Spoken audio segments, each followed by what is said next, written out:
his way around different nightclubs is the opening sequence of Becoming Karl Lagerfeld. He initially falls in love with Karl Lagerfeld there, an unidentified independent ready-to-wear designer who works with about 20 labels. As he watches other designers create their own companies and he stays in the background, Karl, a freelance designer for Chloe, dreams of reaching greater heights. Karl's companion Antonio tells Jacques that Karl is not interested when Jacques runs into Karl again that evening and asks about him. Jacques writes a letter to Karl upon his return home. Living with his mother, Karl gets the letter and the impersonal invitation to Yves Saint Laurent's presentation, which he takes as a slight against him personally.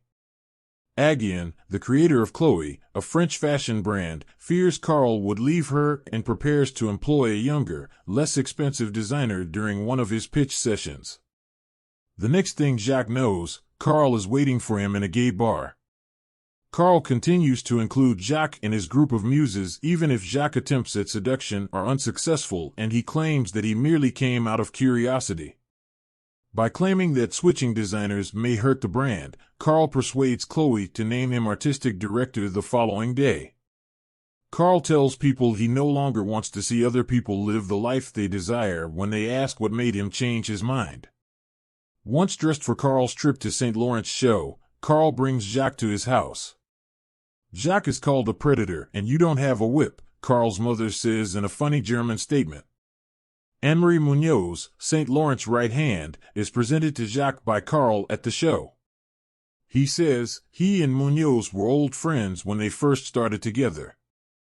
Additionally, they run across Pierre Berga, the secretary of Yves Saint Laurent, who doesn't like Karl and who Karl acknowledges is the reason for the breakup with Saint Laurent. At the start of the show, Karl's admiration and appreciation for Saint Laurent's creations are immediately apparent. After the show, he expresses these emotions to Laurent, who responds amicably. Before Laurent departs to seek out more attention, Karl introduces Jacques to him.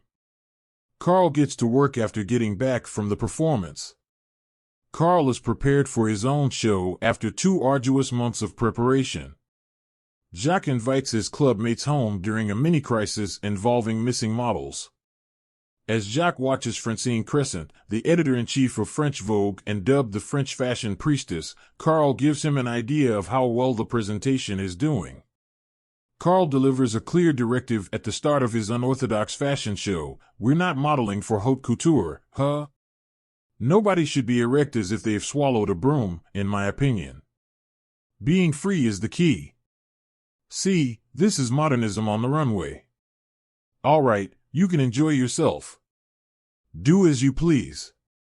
I will terminate you, though, if I see anyone performing their job correctly." Jacques loses track of Crescent at the after-party, despite the show being a huge success. "One day, you'll be the greatest designer in the world," he assures Karl despite everything.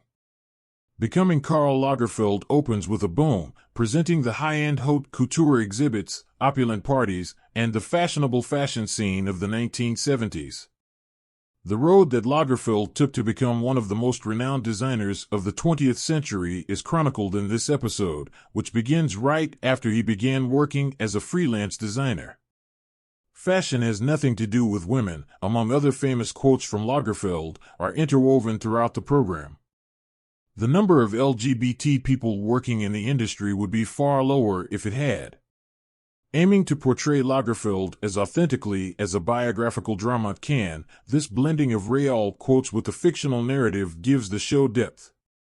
The program depicts the evolution of one of the world's most talented designers, as Jacques says. Pret-a-Porter's Mercenary. Paris, 1972. The first scene of Becoming Karl Lagerfeld follows openly gay Parisian socialite Jacques de Bacher as he makes his way around different nightclubs. There, he first meets and falls in love with Karl Lagerfeld, a self-titled independent ready-to-wear designer who works with about 20 businesses. Karl, a freelance designer working for Chloe, is watching other designers create their own businesses while staying in the background and dreams of reaching higher levels. When Jacques runs into Karl again that evening, he asks about him, but Antonio, Karl's buddy, tells him that Karl is not interested. Jacques writes Carl a note once he gets back home. Carl, who lives with his mother, gets the letter and an invitation to Yves Saint Laurent's show, which he takes as a personal slight. Fearing that Carl may leave her, Gabby Aguian, the founder of the French fashion label Chloe, prepares to employ a younger, less expensive designer during one of his pitch meetings. When Jacques finally makes it to a gay bar, Carl is there waiting for him. Carl welcomes Jacques to his group of muses despite the fact that Jacques' attempts at seduction are unsuccessful and that he merely came out of curiosity. The following day, Carl uses the justification that switching designers might hurt the brand to persuade Chloe to name him artistic director. Carl responds, "I don't want to continue watching others live the life I want," when asked what made him decide to change his mind. Carl then dresses Jacques at home so they may go to Saint Laurent's show together. "He's a predator and you don't have a whip," Carl's mother quips in a light-hearted German statement regarding Jacques. Carl presents Saint Laurent's right-hand woman, Anne-Marie Munoz, to Jacques during the performance. He says that he and Laurent were old friends when they first started dating. Additionally, they encounter Pierre Berga, the secretary of Yves Saint Laurent, who has a bad opinion of Carl and who Carl acknowledges is the basis for the breakup with Saint Laurent.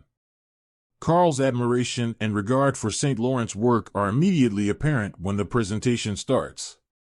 After the show, he shares these emotions with Laurent, who responds amiably. Before Laurent departs in search of greater attention, Carl presents Jacques to him. Carl returns from the show and goes to work. Carl is prepared for his own program after 2 grueling months of preparation. Jacques invites his nightclub pals over during a mini-crisis involving missing models. In order to assess the show's performance, Carl gives Jacques the assignment to watch Francine Crescent, the editor-in-chief of French Vogue and a self-described French fashion priestess. Carl gives explicit instructions at the start of his unusual fashion show: "We're not modeling for haute couture, Nobody should be standing up straight like they just swallowed a broom, in my opinion. It has to do with having freedom. You know, modernism on the catwalk? Please feel free to enjoy yourself. Act in whichever way you like. However, you will lose your job if I witness someone performing their duties correctly." At the after-party, Jacques can't find Crescent despite the successful and energetic show. "You'll be the greatest designer in the world one day," he promises Carl despite this. The Becoming Karl Lagerfeld episode review opens with a boom, highlighting the opulent parties, elaborate haute couture displays, and fashionable fashion scene of the 1970s. This episode follows Lagerfeld's rise to prominence as one of the 20th century's most renowned designers, beginning shortly after he began working as a freelancer. Lagerfeld's well-known quotes, like "fashion has nothing to do with women," are interwoven throughout the episode. There wouldn't be as many homosexuals working in the industry if it had. In an effort to portray Lagerfeld as truthfully as a biographical drama can, the show gains depth by fusing real comments with the staged story. The show, according to Jacques, captures the making of one of the greatest designers in the world. Pret-a-Porter's Mercenaries.